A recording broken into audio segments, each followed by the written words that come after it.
সোফায় বসে কফি খাচ্ছি আর টিভি দেখতেছিলাম। হঠাৎ ভাবি হাসপাতাল থেকে বাসায় আসলো। আসলে ভাবি একজন ডাক্তার। আমি ভাবির দিকে তাকিয়ে আবার চোখ নামিয়ে ফেললাম, কারণ ভাবির পেটের উপর কাপড় ছিল না।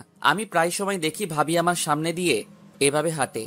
তাকে কিছু বলতে পারি না, কারণ তিনি আমার থেকে বড়। আমার দিকে তাকিয়ে একটা মুচকি হাসি দিয়ে রুমে চলে গেল। এবার পরিচয় দেই, আমি স্বাধীন। কিছুদিন আগে পড়ালেখা শেষ করেছি। আমাদের নিজের ব্যবসা আছে।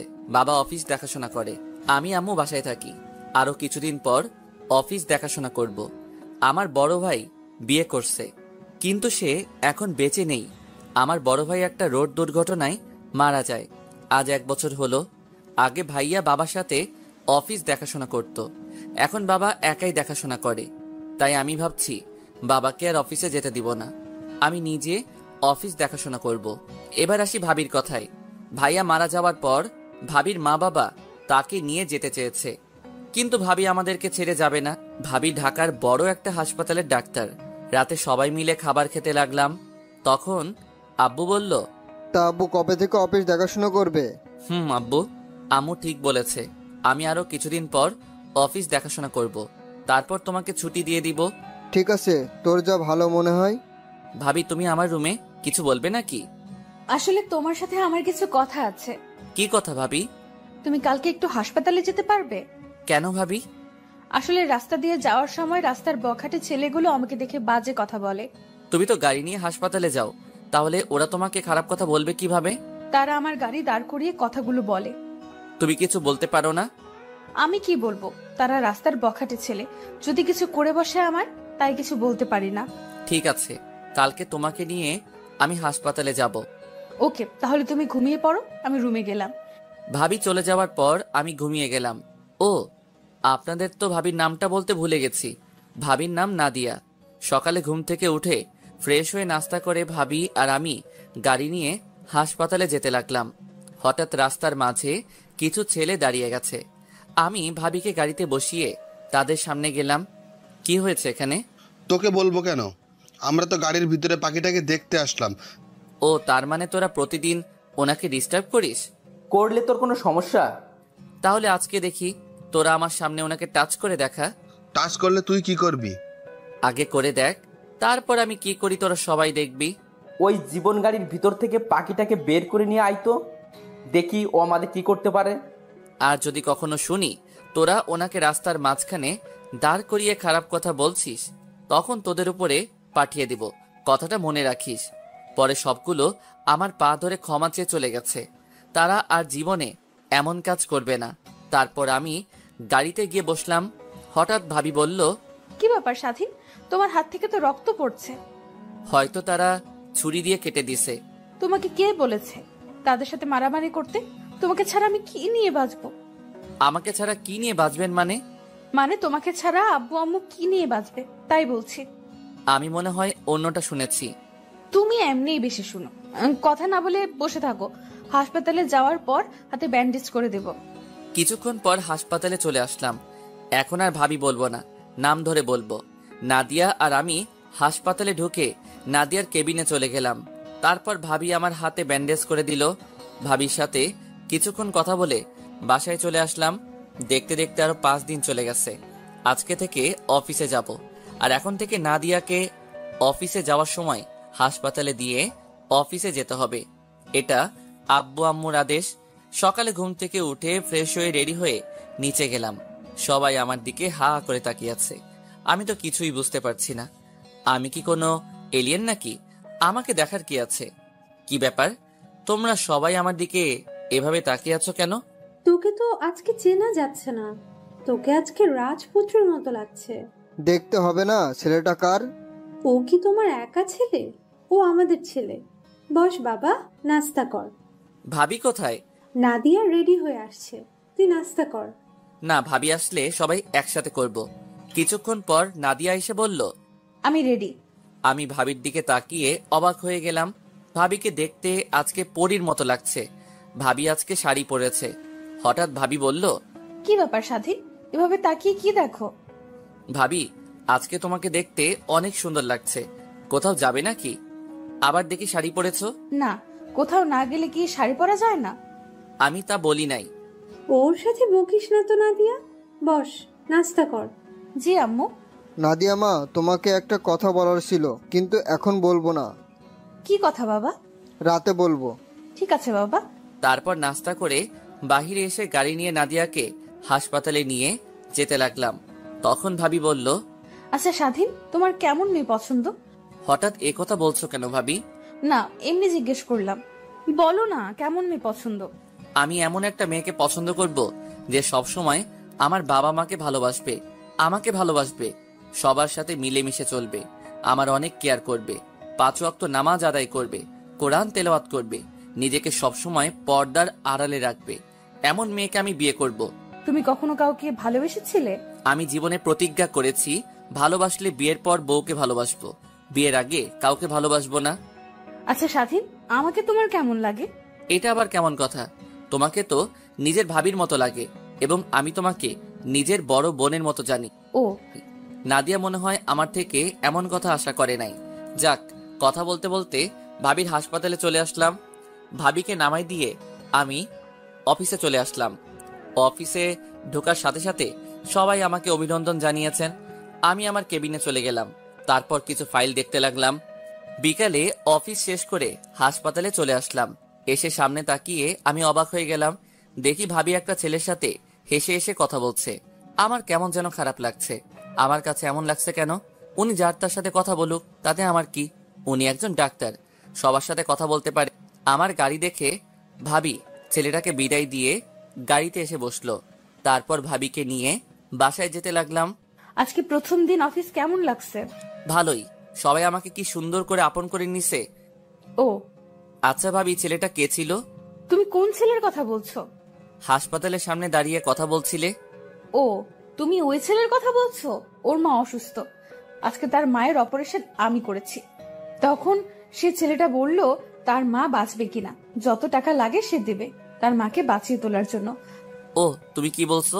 আমি বলছি মরা বাঁচা আল্লাহর হাতে, আমরা মাত্র উসিল্লা। আল্লাহর কাছে দোয়া ও প্রার্থনা করেন, দেখবেন আল্লাহ আপনার মাকে সুস্থ করে দেবেন। ও, কথা বলতে বলতে বাসায় চলে আসলাম। বাসার ভিতরে ঢুকে আমার রুমে চলে আসলাম। রাতে সবার সাথে খাবার খেয়ে রুমে চলে আসলাম।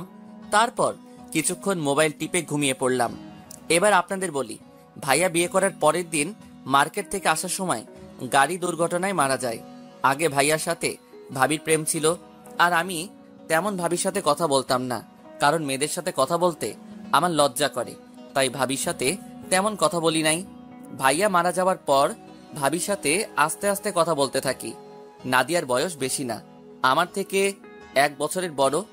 নাদিয়ারা অনেক টাকা পয়সার মালিক, আমাদের থেকে তাদের 1 গুণ বেশি আছে। নাদিয়ার আম্মু আব্বু মাঝে মাঝে আমাদের বাসায় এসে দেখে যায়। তাদের এত কিছু থাকার পরেও আমাদের সাথে থাকে। মনেতে আকাশ হয়ে রয়েছে ছড়িয়ে, বলো না কোথায় রাখি তোমায় লুকিয়ে। থাকি যে বিবর হয়ে শয়নে স্বপনে, যেও না হৃদয় থেকে দূরে হারিয়ে। আমি যে ভালোবাসি শুধুই তোমাকে। খুব নিশীতে কষ্ট হলে মাথা রেখো চাঁদের কোলে, তবুও যদি কষ্ট থাকে চোখ রেখো আমার চোখে। কষ্ট রেখো না বুকের মাঝে, পাঠিয়ে দিও আমার কাছে। সকালে ঘুমিয়েছিলাম, হঠাৎ ভাবি ডাকতে লাগলো। আসলে ভাবি প্রায় সময় আমাকে সকালে ঘুম থেকে ডেকে উঠায়। আম্মু তেমন আমাকে উঠায় না। স্বাধীন, ওঠো। আর একটু ঘুমাই ভাবি। কয়টা বাজে খেয়াল আছে তোমার? কয়টা বাজে ভাবি? 9টা বাজে। আর তোমার সাথে আব্বু কি কথা বলবে, তাড়াতাড়ি উঠে ফ্রেশ হয়ে নাও। কি কথা বলবে ভাবি? আমি বলতে পারবো না, তুমি গিয়ে দেখো কি বলে। ঠিক আছে, আমি ফ্রেশ হয়ে আসছি বলে বিছানা থেকে নেমে ওয়াশরুমে চলে গেলাম। ভাবি আমার রুম গোছাতে লাগলো। আমি ফ্রেশ হয়ে বাহিরে এসে দেখি ভাবি রুম ঝাড়ু দিচ্ছে, আর ভাবি পুরো পেট দেখা যাচ্ছে, পুরো সাদা ধবধবে দেহটা। আমি চোখ সরিয়ে নিলাম। আমি বুঝি না ভাবি আমার সামনে এভাবে থাকে কেন। আমি কোনো কথা না বলে রেডি হয়ে নিচে চলে গেলাম। নিচে এসে দেখি আব্বু সোফায় বসে কফি খাচ্ছে আর পেপার পড়ছে।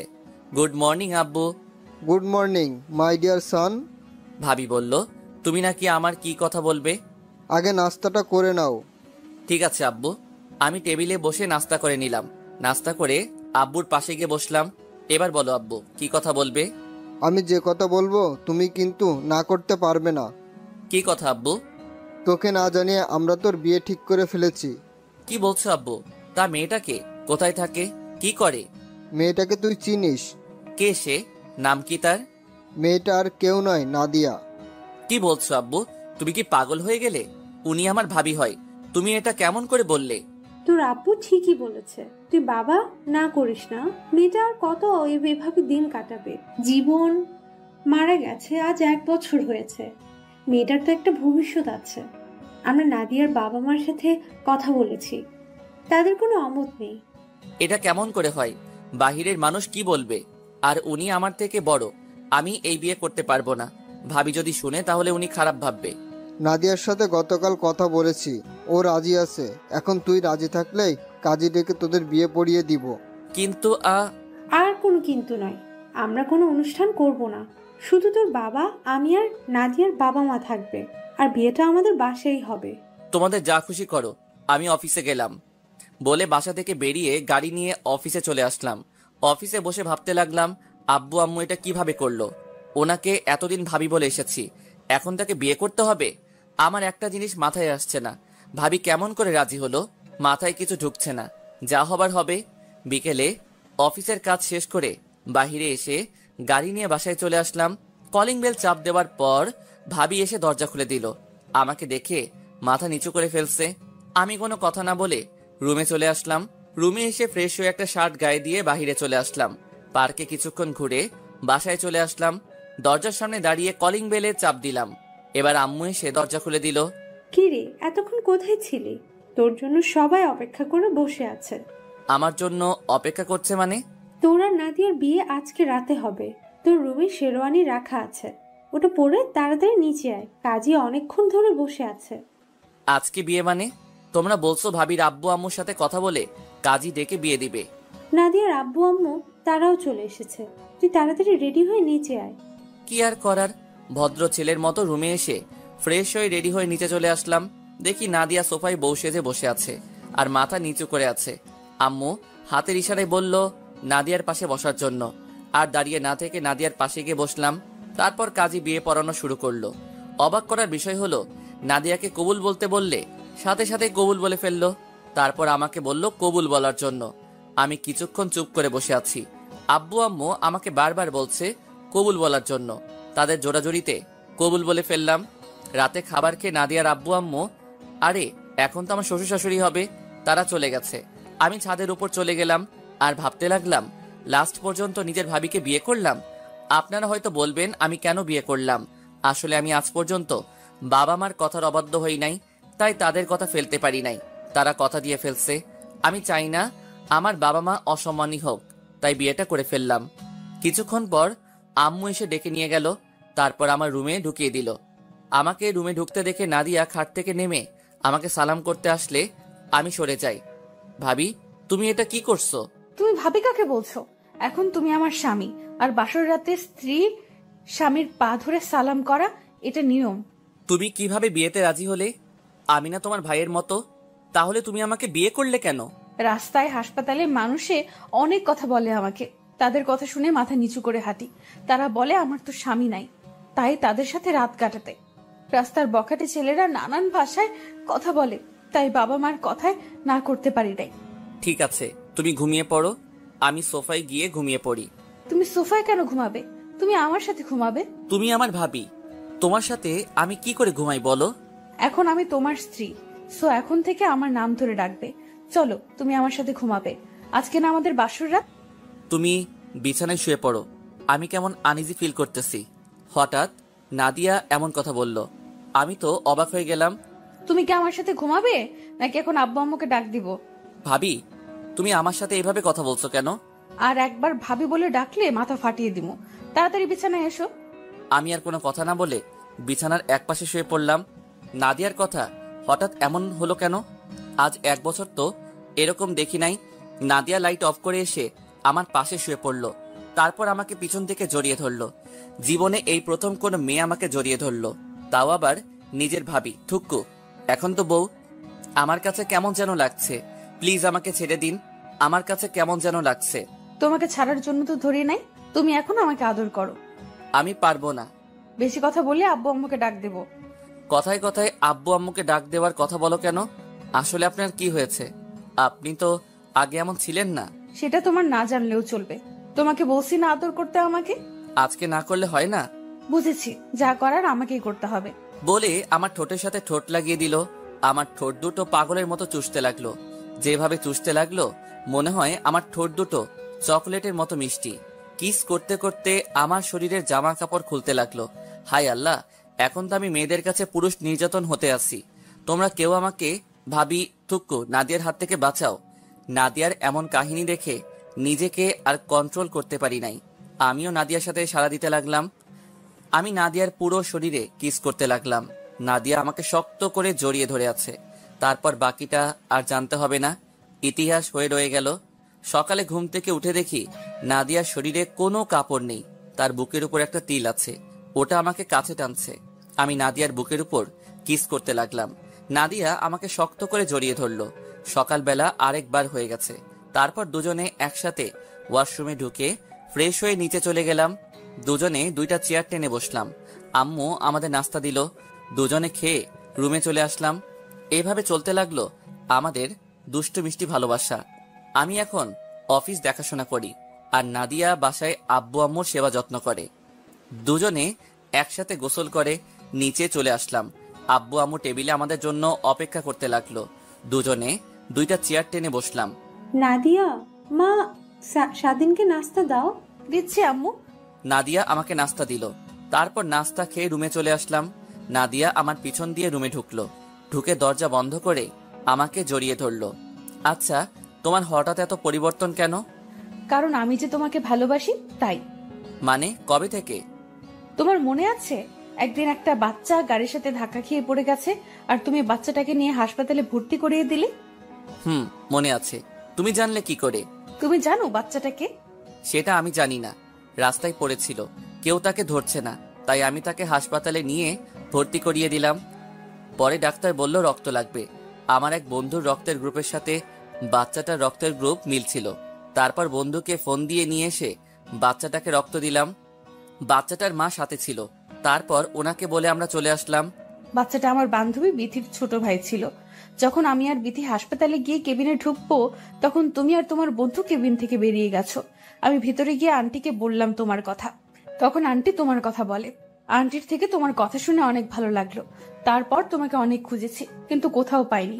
তার কিছুদিন পর তোমার মা বাবা দেখতে যায়, তাদের আমাকে পছন্দ হয়। এরপর কি হলো তুমি তো জানো। ভাইয়ের বিয়ের সময় আমার কি হয়েছে তুমি তো জানো, কিন্তু আমার পাঠক পাঠিকা তারা জানে না। তাহলে শুনুন, ভাইয়ের বিয়ের সময় আমি অনেক অসুস্থ ছিলাম। আমি হাসপাতালে ভর্তি ছিলাম। আমার প্রচন্ড জ্বর ছিল। বিয়ের আগের দিন আমাকে বাসায় নিয়ে আসে। আমি তখন মোটামুটি সুস্থ ছিলাম। ভাইয়ের বিয়ের দিন আমি ভাবিদের বাড়িতে যাইনি। বিয়ের দিন তোমার চেহারা আমার চোখের সামনে খালি ভেসে উঠেছে। তারপর তোমার আশা ছেড়ে দিয়ে বিয়ে করে ফেললাম। তোমাদের বাড়িতে আমাকে নিয়ে আসার পর যখন তুমি আমাকে দেখতে এসেছো, তখন যেন আমার মাথায় আকাশ ভেঙে পড়লো। শাশুড়ি আম্মা যখন বলল তুমি আমার দেবর, আমি তো বিশ্বাস করতে পারছি না। তারপর চিন্তা করলাম, জীবন সাথী হিসেবে নাহি পেলাম, তবে দেবর হিসেবে তো পেলাম। বিয়ের পরের দিন যখন শুনলাম গাড়ির দুর্ঘটনায় মারা গেছে, তখন আমার সব অন্ধকার হয়ে গেছে। 3 মাস পরে যখন কিছুটা স্বাভাবিক হলাম, তখন তোমাকে পাবার আশা শুরু করলাম। আবার এটাও ভেবেছিলাম তোমার সাথে কি আমাকে বিয়ে দিবে। আমি তো তোমার থেকে বড়। আমার মা বাবা যখন বলল আমাকে নিয়ে যাবে, তখন আমি তোমার কারণে যাইনি। বিয়ের আগের দিন রাতে আব্বু আম্মু আমাকে তার রুমে নিয়ে বলল তোমার সাথে আমাকে বিয়ে দিবে। আমি রাজি কিনা। আব্বুর কথা শুনে আমি অনেক খুশি হয়ে গেলাম। তখন আমি আব্বুকে বললাম আমি তো রাজি, স্বাধীন কি রাজি হবে? আব্বু বলল এটা নিয়ে আমাকে চিন্তা করতে হবে। স্বাধীন আজ পর্যন্ত আমাদের কথার অবাধ্য হয়নি। তুমি এই নিয়ে চিন্তা করো না, আমরা সব ব্যবস্থা করছি। এরপর কি হলো সব তো তুমি জানো। তাহলে তুমি আমাকে বললে না কেন তুমি আমাকে ভালোবাসো? ভয়ে বলতে পারি নাই। যদি তোমার মা বাবা আমাকে ঘর থেকে বের করে দেয়, তখন তো আর তোমাকে দেখবো না। তোমাকে আমার কথায় অনেকভাবে বুঝিয়েছি, কিন্তু তুমি বোঝো নাই। ঠিক আছে, এবার আমাকে ছাড়ো। অনেকক্ষণ ধরেছিলে। দরজা খোলা, কেউ চলে আসবে। না, আমি ছাড়বো না। আমাকে একটা কিস দাও, তারপর ছাড়বো। সকালে ঘুম থেকে উঠে দিছি না? আমার এখন লাগবে। আচ্ছা, তুমি এত রোমান্টিক কবে থেকে হয়েছো? তোমাকে আপন করে পাওয়ার পরে। এখন বেশি কথা না বলে আমাকে একটা কিস করো। কি আর করার। আমি নাদিয়ার মাথা উঁচু করে তার ঠোঁটের সাথে ঠোঁট লাগিয়ে দিলাম। দুজন দুজনকে কিস করতে লাগলাম। প্রায় 5 মিনিট পর ছেড়ে দিলাম। দেখতে দেখতে 7 দিন চলে গেল। আজকে থেকে অফিসে যেতে হবে, নাদিয়াকে সাথে করে নিয়ে যেতে হবে। তাকে হাসপাতালে নামিয়ে দিয়ে আমি অফিসে চলে যাব। সকালবেলা ঘুম থেকে উঠে দুজনে ফ্রেশ হয়ে নাস্তা করে গাড়ি নিয়ে বের হয়ে পড়লাম। নাদিয়া আমার ঘাড়ে মাথা দিয়ে রাখলো আর এক হাত তার হাতের ভিতরে রাখলো। কথা বলতে বলতে নাদিয়ার হাসপাতালে চলে আসলাম। নাদিয়া গাড়ি থেকে নামার আগে এমন কিছু করবে আমি তো কল্পনাও করতে পারিনি। নাদিয়া গাড়ি থেকে নামার আগে আমার ঠোঁটের সাথে তার ঠোঁট এক করে দিল। 2 মিনিট পর ছেড়ে দিয়ে নেমে গেল আর ভিতরে ঢুকার আগে বলে গেল অফিস থেকে দুপুরে হাসপাতালে চলে আসতে, দুজনে একসাথে লাঞ্চ করব। আমি ঠিক আছি বলে গাড়ি নিয়ে অফিসে চলে আসলাম। 7 দিন পরে অফিসে আসলাম। অনেক কাজ জমে গেছে, তাই বসে বসে কাজ করতে লাগলাম। কাজ করতে করতে দুপুরে লাঞ্চের টাইম হয়ে গেছে। হাতের কাজ এখনো কিছু বাকি আছে। পরে চিন্তা করলাম লাঞ্চ করে এসে করব। তারপর ম্যানেজারকে বলে অফিস থেকে বেরিয়ে গাড়ি নিয়ে নাদিয়ার হাসপাতালে চলে আসলাম। গাড়ি থেকে নাদিয়াকে ফোন দিলাম, কিন্তু নাদিয়া ফোন ধরলো না। আরো 2-3 বার দিলাম। অবাক করার বিষয় হলো নাদিয়া আমার ফোন রিসিভ করেননি। তাই গাড়ি পার্কিং করে হাসপাতালের ভিতরে ঢুকে গেলাম। আমি সোজা নাদিয়ার কেবিনে যেতে লাগলাম। কেবিনের সামনে এসে সোজা ঢুকে গেলাম। তারপর ভিতরে যেটা দেখলাম তার জন্য মোটেও প্রস্তুত ছিলাম না। এই পৃথিবীতে প্রিয় মানুষগুলোকে ছাড়া বেঁচে থাকাটা কষ্টকর, কিন্তু অসম্ভব কিছু নয়। কারো জন্য কারো জীবন থেমে থাকে না, জীবন তার মতোই প্রবাহিত হয়। তাই যেটা ছিল না সেটা না পাওয়াই থাক। সব পেয়ে গেলে জীবনটাও একঘেয়েমি হয়ে যায়। মনে রেখো, পৃথিবীর সকল কষ্টই ক্ষণস্থায়ী।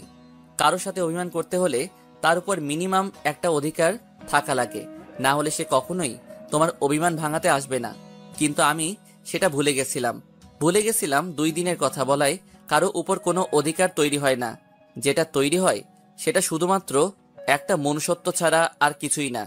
নাদিয়ার কেবিনের ভিতরে ঢুকে যেটা দেখলাম তার জন্য মোটেও প্রস্তুত ছিলাম না। আরে পাঠক পাঠিকা ভাই বোনেরা, আপনারা কি ভাবছেন খারাপ কিছু দেখছি? ভুল ধারণা। দেখি নাদিয়া একটা ছেলের সাথে বসে হেসে হেসে কথা বলছে। আমাকে দেখে নাদিয়া বলল, স্বাধীন তুমি এখানে? সকালে কি বলেছো মনে নেই? তোমাকে কতগুলো ফোন দিছি, কিন্তু তুমি ফোন ধরো নাই। আসলে রাতে যে মোবাইল সাইলেন্ট করে রাখছি আমার মনে নেই। ওহ, তা উনি কে? ওর নাম আকাশ। তাদের নিজস্ব ব্যবসা আছে। আমার বান্ধবী বিথির হাজবেন্ড। আকাশ অফিসে যাওয়ার সময় আমার সাথে দেখা করতে এসেছে। ও আকাশ ও স্বাধীন আমার কলিজা, আমার প্রাণ, আমার সবকিছু, মানে আমার হাজবেন্ড। তুমি বিয়ে করেছো, আমাকে আর বিথিকে তো বলো নাই। আর ওকে দেখতে মনে হচ্ছে তোমার বয়সে ছোট। আসলে সব হঠাৎ করে হয়ে গেছে। আর ছোট হয়েছে তো কি হয়েছে, মাত্র 1 বছরের ছোট বড়, এটা কোনো বিষয় না।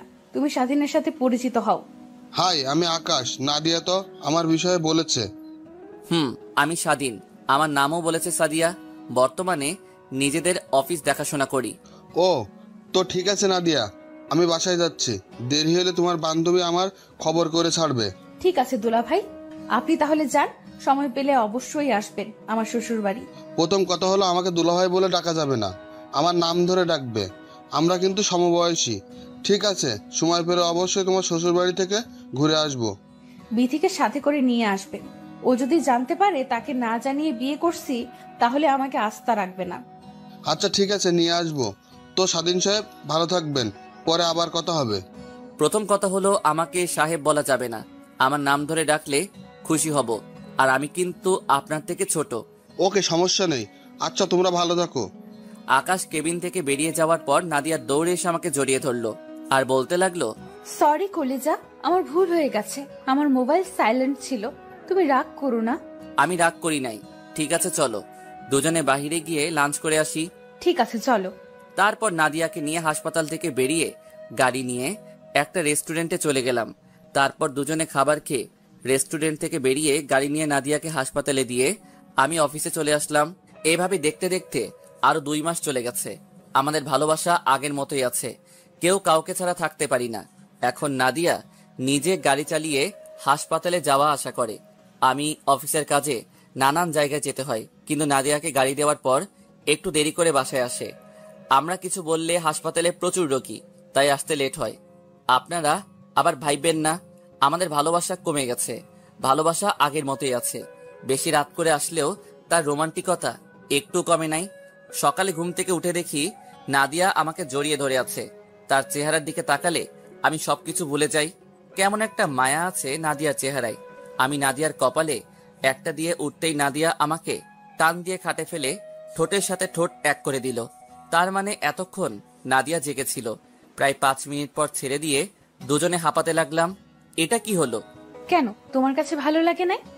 এমন একটা সুন্দরী বউয়ের কিস পেলে কার না ভালো লাগে? হো তাই? তাহলে এখন আরেকবার দিব। এখন না, অফিসে যেতে হবে। আজকে অফিসে কিছু লোক নিব, তাই তাড়াতাড়ি যেতে হবে।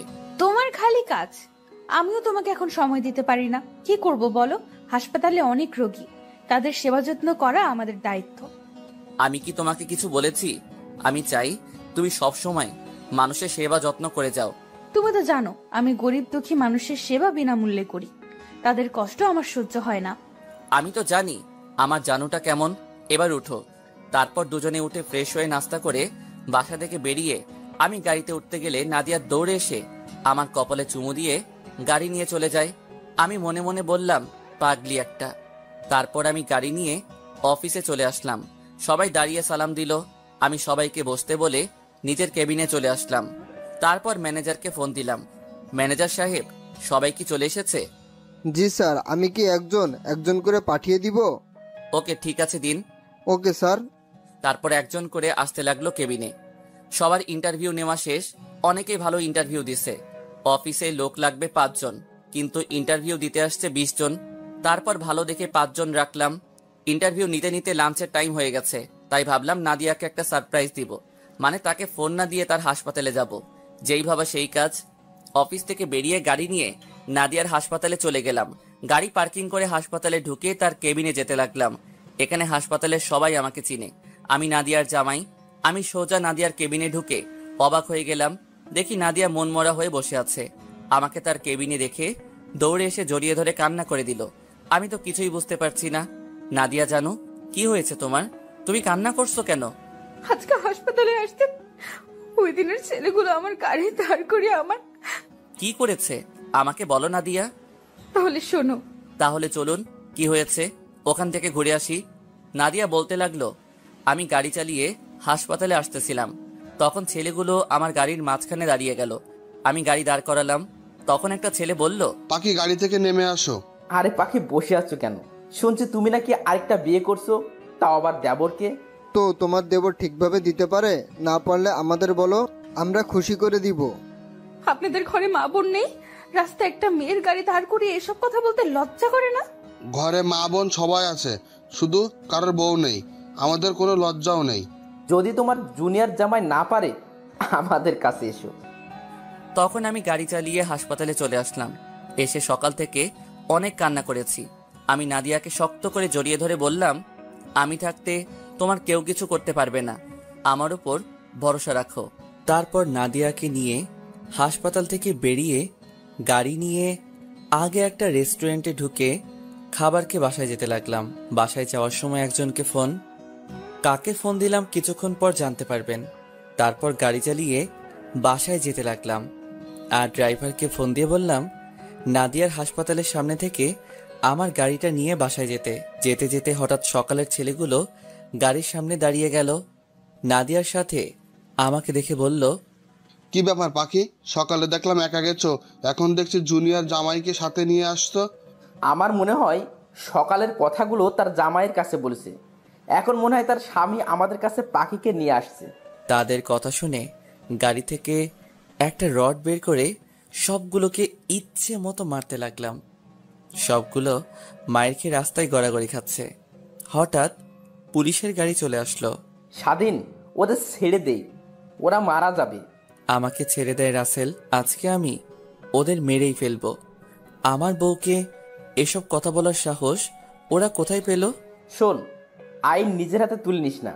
তুই ওদের আমার কাছে ছেড়ে দে, ওদের ব্যবস্থা আমি নিজ হাতে করব। রাসেলের কথায় ওদেরকে ছেড়ে দিলাম। রাসেল ওদের গাড়িতে উঠাই নিয়ে গেল। এবার আপনাদের বলি, আমি গাড়ি থেকে রাসেলকে ফোন দিলাম। রাসেল কিছুদিন হলো পুলিশের চাকরিতে জয়েন করেছে। সব থেকে বড় কথা হলো রাসেল আমার কলেজের বন্ধু। তো যাই হোক, গাড়িতে আসার পর নাদিয়া আমার পুরো শরীর দেখতে লাগলো। কি করছো তুমি? তোমার কোথাও লাগেনি তো?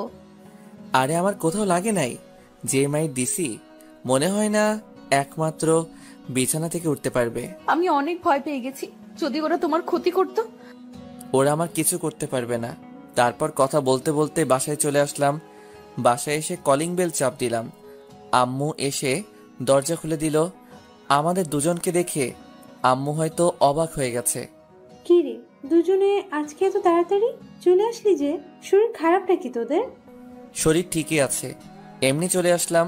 ঠিক আছে, তাহলে তোরা রুমে গিয়ে ফ্রেশ হয়ে নে। ঠিক আছে আম্মু। আমি আর নাদিয়া রুমে চলে আসলাম। দুজনে একসাথে ফ্রেশ হয়ে বেরিয়ে আসলাম। তারপর নাদিয়া যেটা করলো আমি তো অবাক হয়ে গেলাম। মানুষের মাঝে আছে মন, মনের মাঝে প্রেম, প্রেমের মাঝে জীবন, জীবনের মাঝে আশা, আশার মাঝে ভালোবাসা, আর সেই ভালোবাসার মাঝে শুধুই তুমি। আমার ভালোবাসা সেদিন সার্থক হবে যেদিন ভালোবাসার মানুষটি এক ফোঁটা চোখের জল ফেলে বলবে, আমি শুধু তোমাকেই ভালোবাসি। তারপর নাদিয়া যেটা করলো আমি তো অবাক হয়ে গেলাম। নাদিয়া আমাকে বিছানায় ফেলে দিয়ে আমার ঠোঁটের সাথে ঠোঁট লাগিয়ে দিল। প্রায় 5 মিনিট পর ছেড়ে দিল। তারপর দুজনকে জড়িয়ে ধরে শুয়ে পড়লাম। রাতে খাবার টেবিলে নাদিয়া বলল, আব্বু আম্মু, তোমাদের একটা কথা বলবো, রাগ করবে না তো? কি কথা নাদিয়া? আসলে আম্মু, আমি আর চাকরি করতে চাই না। এখন থেকে বাসায় থাকবো এবং তোমাদের সেবা যত্ন করব। তাহলে তো ভালোই হয়, তোমার যা ভালো মনে হয় করো। আমিও তোমাকে বলবো মনে করছি, পরে আবার চিন্তা করলাম তুমি যদি কিছু মনে করো, তাই বলিনি। এখানে মনে করার কিছু নেই আম্মু, তোমরা তো আমার সব। তোমরা যেভাবে বলবে আমি তো সেভাবেই চলবো। তা হঠাৎ তোমার এই কথা মনে হলো কেন? আসলে বাবা মা বাসায় একা একা থাকে, তাদের বয়স তো আর কম হয় নাই, তাই আমি ভাবলাম চাকরি ছেড়ে দিয়ে তাদের সেবা যত্ন করব। ও, তারপর রাতের খাবার খেয়ে রুমে চলে আসলাম। আমি গিয়ে বিছানায় শুয়ে পড়লাম। নাদিয়া আমাকে পিছন থেকে জড়িয়ে ধরলো। ওই, আমাকে আদর করো না কেন? তুমি জানো না তোমার আদর না পেলে আমার ঘুম আসে না? তোমাকে আদর করব না তো কাকে করব জানো? যদি আদর করবে তাহলে ওই দিকে ফিরে শুয়ে আছো কেন? আচ্ছা বাবা, সরি। আসো, তোমাকে এবার আদর করি। আমি না তোমার মতো কিউট একটা ছেলে চাই। না, তোমার মতো সুন্দরী একটা মেয়ে চাই আমি। না, ছেলে চাই। না, মেয়ে চাই। ঠিক আছে, আল্লাহ যেটা দিবে তাতেই খুশি। এখন বলো, ছেলে হলে কি নাম রাখবে আর মেয়ে হলে কি নাম রাখবে? ছেলে হলে নাম রাখবো রিমন, আর মেয়ে হলে নাম রাখবো রাইসা। খুব সুন্দর নাম, আমার অনেক পছন্দ হয়েছে। কিন্তু আমার যে অনেক কষ্ট করতে হবে। করতে হলে করবে। তাহলে আসো, মিশন শুরু করে দেই। তোমার লজ্জা করছে না? সব পাঠক পাঠিকারা শুনছে আর দেখতে আসছে। ও মা, তারা দেখলে সমস্যা কোথায়? তারা আমাদের এসব দেখে শিখবে কেমন করে বউকে আদর করতে হয়। তারা না শিখলে তো জীবনে বাবা ডাক শুনতে পাবো না। তোমার মুখে কিছুই আটকায় না। আমি জানি আমার পাঠক পাঠিকারা কাউকে কিছু বলবে না, তারা অনেক ভালো। তাদের দেখে বোঝা যাচ্ছে সবগুলো লুচ্ছা। ওই, তুমি আমার পাঠক পাঠিকাদের লুচ্চা বলছো কেন? লুচ্চা নয় তো কি? এতক্ষণ ধরে আমরা কি কথা বলছি সব কান পেতে শুনতে আছে। ঠিক আছে, তাহলে আমি লাইটটা অফ করে দেই, তাহলে অন্ধকারে কিছু দেখবে না। আমি লাইটটা অফ করে দিয়ে নাদিয়াকে জড়িয়ে ধরে তার পুরো শরীরে কিস করতে লাগলাম। নাদিয়া আমাকে শক্ত করে জড়িয়ে ধরে আছে। আস্তে আস্তে নাদিয়ার পেটের উপর কাপড়টা সরিয়ে কিস করতে লাগলাম। নাদিয়া আমার মাথার চুল খামচে ধরল। তার নাদিয়ার নাভির নিচে আসতে লাগলাম। ও মা, নাদিয়া তো ঠিকই বলেছে, আমার পাঠক পাঠিকারা অনেক লুচ্চা। আমরা বউ জামাই কি করছি সব কিছু দেখছে, অনেক দেখছেন। আর দেখা লাগবে না। আমি এখন সন্তান আনার মিশনে আছি। বিয়ে করে জেনে নিবেন তারপর কি করেছি আমরা। তো দেখতে দেখতে আরো 1 মাস চলে গেল। আমি এখন অফিসের কাজে ব্যস্ত থাকি। নাদিয়া বাসায় আব্বু আম্মুর সেবা যত্ন করে। আমার আর নাদিয়ার ভালোবাসা আগের মতো আছে। একদিন অফিস থেকে দুপুরে বাসায় এসে কলিং বেল চাপ দিলাম। কাজের লোক এসে দরজা খুলে দিল। আমি ভিতরে ঢুকে তো অবাক হয়ে গেলাম। দেখি নাদিয়া রাসেলের সাথে কথা বলছে সোফায় বসে। রাসেল আসবে আমাকে তো বলে নাই। নাদিয়া আমাকে দেখে বলল, কি ব্যাপার, তুমি আজকে দুপুরে চলে আসলে যে? অফিসে তেমন কাজ ছিল না, তাই ভাবলাম বাসায় চলে যাই। এসেছো, ভালো করেছো। দেখো কে এসেছে। কিরে, তুই কখন আসলি? আমাকে তো জানালি না। আসলে আমি জানতাম না যে তুই অফিসে, আমি মনে করছি তুই বাসায়। তাই ভাবলাম তোকে সারপ্রাইজ দেব, কিন্তু বাসায় এসে দেখি ভাবি আর তোর আঙ্কেল আন্টি। আমি তোমাকে ফোন দিতাম, কিন্তু তার আগে তুমি চলে আসলে। তা কি মনে করে আসলি? তুই তো এখন আগের মতো আমাদের বাসায় আসিস না। আমি কিন্তু এমনি আসি নাই, তোদের দাওয়াত দিতে এসেছি। কিসের দাওয়াত? আগামী শুক্রবার আমার বিয়ে, তোদের সবাইকে কিন্তু যেতে হবে। ঠিক আছে, যাব। তার মেয়েটা কে? মেয়েটা আর কেউ নয়, সাদিয়া। তুই কোন সাদিয়ার কথা বলছিস? তোর মামা তো বোন সাদিয়া? হুম। সাদিয়া তো তোকে পাত্তা দিত না, তাহলে বিয়েতে রাজি হলো কিভাবে? আগে দেয় নাই, কিন্তু এখন সে আমাকে ভালোবাসে। আগে পাত্তা দেয় নাই কারণ সে পড়ালেখা শেষ না করে আমার সাথে প্রেম করতে পারবে না। পুলিশের চাকরি নেওয়ার কিছুদিন পরে সে এসে আমাকে ভালোবাসার কথা বলেছে। যাক, তাহলে তো ভালোই, তোর ভালোবাসার মানুষকে আপন করে পাবি। তো আজকে উঠি, আর অনেক আত্মীয় স্বজন আছে, তাদের গিয়ে দাওয়াত দিতে আসতে হবে। এখন কোথাও যাওয়া হচ্ছে না, লাঞ্চ করে কিছুক্ষণ রেস্ট নিয়ে তারপর বাসায় যাবে। আজকে না ভাবি, অন্য একদিন বউকে সাথে করে নিয়ে এসে খেয়ে যাব। তাহলে ঠিক আছে। তারপর রাসেলকে বিদায় দিয়ে রুমে চলে আসলাম। দেখতে দেখতে রাসেলের বিয়ের দিন চলে এসেছে। আমি রেডি হয়ে সোফায় বসে আছি। নাদিয়ার এখনো সাজা হয় নাই। মেয়েদের সাজতে এত সময় লাগে? হঠাৎ নাদিয়া আমাকে ডাকতে লাগলো। আমি উঠে রুমে গিয়ে দেখি নাদিয়া শাড়ির কুচিটা লাগাতে পারছে না। জান, আমার শাড়ির কুচিটা লাগাতে পারছি না, তুমি এসে লাগিয়ে দাও। আমি তো শাড়ির কুচি লাগাতে পারি না। সমস্যা নেই, আমি তোমাকে দেখিয়ে দিচ্ছি, তুমি এদিকে আসো। আমি নাদিয়ার সামনে গেলাম। নাদিয়ার পেটের উপর কোনো কাপড় নেই, সাদা ধবধবে পেটটা। আমি তার পেটের উপর তাকিয়ে আছি। নাদিয়া আমার দিকে তাকিয়ে দেখে আমি তার পেটের দিকে তাকিয়ে আছি। এখন দেখা লাগবে না, তোমার জিনিস সারা জীবন দেখতে পাবে। আমি আর কোনো কথা না বলে নাদিয়ার কথা মতো শাড়ির কুচিটা পরিয়ে দিতে লাগলাম। যখন কুচিটা পেটের উপর দিয়ে ঢুকিয়ে দিলাম, নাদিয়া চোখ বন্ধ করে আমাকে জড়িয়ে ধরলো। তো যাই হোক, বাসা থেকে বেরিয়ে গাড়ি নিয়ে রাসেলের বাসায় চলে গেলাম। ও, আপনাদের তো বলতে ভুলে গেছি, আজকে রাসেলের গায়ে হলুদ। রাসেলের বাসার সামনে এসে দেখি বাড়িটা অনেক সুন্দর করে সাজিয়েছে। তারপর গাড়ি পার্কিং করে দুজনে ভিতরে গেলাম। বাসার ভিতরে ঢুকে দেখি সব ময়দা সুন্দরী চারপাশে ঘোরাঘুরি করছে। নাদিয়া আমার হাত ধরে আছে। আঙ্কেল আন্টির সাথে কথা বললাম আর নাদিয়াকে পরিচয় করিয়ে দিলাম। আন্টি নাদিয়াকে ভিতরে নিয়ে গেল আর আমাকে বলল রাসেল তার রুমে আছে। আমি আর দাঁড়িয়ে না থেকে রাসেলের রুমে চলে আসলাম। এসে দেখি শালা হবু বউয়ের সাথে ফোনে কথা বলছে। আমি পিছন থেকে গিয়ে মোবাইলটা হাতে নিয়ে কেটে দিলাম। কিরে শালা, কালকে তো একেবারে নিয়ে আসবি, তাহলে এত কথা বলার কি প্রয়োজন? আমি ওরে ফোন দিই নাই, ও নিজেই খালি ফোন দেয়। ও, তা তুই কখন আসলি? ভাবি আসে নাই? আন্টি নাদিয়াকে নিয়ে তাদের রুমে গেছে। তো তোর অনুষ্ঠান কখন শুরু হবে? এই তো কিছুক্ষণ পর, তুই নিচে যা, আমি রেডি হয়ে আসতেছি। আচ্ছা ঠিক আছে। আমি আর কোনো কথা না বলে রাসেলের রুম থেকে বেরিয়ে নিচে চলে আসলাম। নিচে এসে যেটা দেখলাম সেটা দেখে মাথা পুরো গরম হয়ে গেল। নিচে এসে দেখি নাদিয়াকে কিছু ছেলে ডিস্টার্ব করছে। নাদিয়ার শরীরের নানান জায়গায় হাত দেওয়ার চেষ্টা করছে। নাদিয়া দাঁড়িয়ে কান্না করছে। চলুন ছেলেগুলো নাদিয়াকে কি বলছে শুনে আসি। এই সুন্দরী, তোমার বাড়ি কোথায়? তোমাকে দেখতে না ভেরি সেক্সি লাগছে। আমাদের সাথে যাবে? তোমাকে পুষিয়ে দিব। এরকম ছিল তাদের কথাগুলো। আমি পিছন থেকে গিয়ে সবগুলোকে মারতে লাগলাম। বাড়ির সব আত্মীয় স্বজন এক হয়ে গেছে। মারতে মারতে সবগুলো শরীর থেকে রক্ত বের করে ফেলেছি। এখানে কি হয়েছে? আর স্বাধীন, তুই ওদের মারছিস কেন? ওরা নাদিয়াকে খারাপ কথা বলছে। ঠিক আছে, আমি ব্যাপারটা দেখছি, তুই ভাবিকে নিয়ে ভিতরে যা। আমি আর কোনো কথা না বলে নাদিয়াকে নিয়ে বাসায় চলে আসলাম। নাদিয়া এখনো কান্না করছে।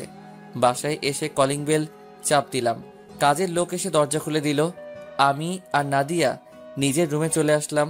নাদিয়া কোনো কথা না বলে ওয়াশরুমে চলে গেল। কিছুক্ষণ পর নাদিয়া বের হয়ে আসলো। আমিও ফ্রেশ হয়ে বেরিয়ে এসে দেখি নাদিয়া বালিশের নিচে মাথা দিয়ে কান্না করছে। এই জানো, তুমি কান্না করছো কেন? তাদের যে মাইট দিছি, মনে থাকলে আর কোনো মেয়ের সাথে এরকম খারাপ কথা বলবে না। তুমি আমাকে রেখে কোথায় চলে গেছো? আমি তোমাকে পুরো বাড়ি খুঁজে বের হয়েছি, হঠাৎ ছেলেগুলো আমাকে দেখে। আমি তো রাসেলের সাথে দেখা করতে গেছি আর তোমাকে আন্টি ভিতরে নিয়ে গেছে। তুমি ভিতর থেকে বেরিয়ে আসলে কেন? আমার একা একা রুমে বসে থাকতে ভালো লাগছে না, তাই তোমাকে খুঁজতে বের হয়েছি। আচ্ছা বাবা, এবার কান্না বন্ধ করো। যা হবার তা হয়ে গেছে, এখন আর কান্না করো না। আমাকে তুমি শক্ত করে জড়িয়ে ধরো। আসো। তারপর নাদিয়াকে শক্ত করে জড়িয়ে ধরলাম, নাদিয়াও আমাকে জড়িয়ে ধরলো। হঠাৎ করেই নাদিয়ার ঠোঁটে ঠোঁট লাগিয়ে দিলাম, দুজনে দুজনকে কিস করতে লাগলাম। তারপর হারিয়ে গেলাম স্বপ্নের পৃথিবীতে। ওই মেয়েরা আর কি দেখবেন, অনেক তো দেখেছেন, আর কিছু দেখা লাগবে না। আপনারা আসলে অনেক লুচু, মানে লুচ্চা। আকের স্বামী স্ত্রী রোম্যান্স দেখেন 5 বছর পর। ও বেবি কাম কাম কাম তুমি। হঠাৎ রিমনের মুখে এই গান শুনে আমি তো অবাক হয়ে গেলাম। তার মানে রিমন হিরো আলমের ভক্ত, কিন্তু ও এই গান কোথায় শুনছে? বাবা, তুমি এই গান কোথায় শুনছো? এটা তো তোমার মোবাইলে শুনেছি বাবা। তুমি জানো এই গান শুনে তোমার আম্মু 3 ঘন্টা জ্ঞান হারা ছিল? কেন আব্বু? সেটা তো বাবা বলতে পারবো না। শুনেছি আরো অনেক মানুষের তোমার আম্মুর মতো অবস্থা হয়েছে। কিন্তু আব্বু, আমি তো মোহনাকে এই গান শুনিয়েছি, কিন্তু ওর তো কিছু হয় নাই। ও তো ছোট মানুষ, তাই ওর কিছু হয় নাই। তুমি এসব গান আর শুনো না বাবা, তুমি ঠিক মতো পড়ালেখা করো। ঠিক আছে আব্বু। রিমন চলে গেল। এতক্ষণ হয়তো বুঝতে পেরেছেন রিমন আমার ছেলে, আর মোহনা হলো বিথির মেয়ে। রিমন আর মোহনা দুজনে সমবয়সী, দুজন একসাথে খেলাধুলা করে। রাসেল আর সাদিয়ার বিয়েতে আর যাওয়া হয়নি। পরে রাসেল আমার কাছে এসে ওই ঘটনার জন্য ক্ষমা চেয়েছে। রাসেলের একটা মেয়ে আছে, ওর বয়স 1 বছর 3 মাস। তো যাই হোক, আমি রুমে এসে দেখি নাদিয়া রুম গোছাচ্ছে। আমি গিয়ে পিছন থেকে জড়িয়ে ধরলাম। কি হলো, হঠাৎ পেছন থেকে জড়িয়ে ধরলে? তোমাকে আদর করতে ইচ্ছে করছে। তোমার জিনিস, এখানে বলার কি আছে? তুমি যখন তখন আমাকে আদর করতে পারো। তাহলে চলো রিমনের একটা বোন নিয়ে আসি। আসো। তারপর নাদিয়াকে কোলে তুলে নিয়ে বিছানায় শুইয়ে দিয়ে তার শরীরে কিস করতে লাগলাম। আস্তে আস্তে কি তা আমি আর জানি না, অনেকেই দেখছেন, আর দেখা লাগবে না। আমি এখনো সিঙ্গেল। তো এভাবে চলতে লাগলো আমাদের সংসার। আমরা অনেক হ্যাপি আছি। সবাই আমাদের জন্য দোয়া করবেন, আমরা যেন সারা জীবন একসাথে সুন্দরভাবে জীবনযাপন করতে পারি। তো কেমন হয়েছে জানাবেন। পুরো গল্পে পাশে থাকার জন্য ধন্যবাদ সবাইকে। সবাই লাইক এবং কমেন্ট দিয়ে জানাবেন কেমন হয়েছে।